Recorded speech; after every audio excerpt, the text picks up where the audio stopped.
ఈ విధంగా విర్రజాజి పూలను చూడండి, పెద్ద బకెట్లోనే మనం పెంచడం జరిగింది. బకెట్లోనే చూడండి ఎంత చక్కగా పూసిందో.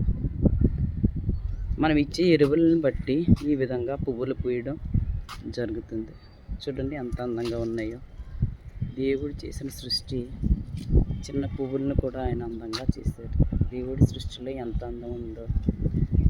ఇవి నైట్ టైంలో విర్రజాజులు మరి చక్కగా సువాసన ఇవ్వడానికి జాజులు, విర్రజాజులు, సన్నజాజులు, నైట్ క్వీన్. దేవుడు చేసిన సృష్టి చాలా గ్రేట్ కదండి. మనుషులుగా మనం ఏదైనా పదార్థం నుంచి మంచి సువాసనని, ఈ విధమైన సువాసన తీసుకురాగలమా? దేవుడు ఎంత గొప్పవాడో కదండి. ఆయన సృష్టి మనకు అంతుపట్టదు. ఆయన సృష్టిలోని రహస్యాలు చాలా వింతగా ఉంటాయి. కాబట్టి దేవుని యొక్క సృష్టిని మనము అంచనా వేయలేము, మనకు అందదు కూడా. కాబట్టి ఈ విధంగా విర్రజాజులు చాలా అందంగా ఉన్నాయి కదండి.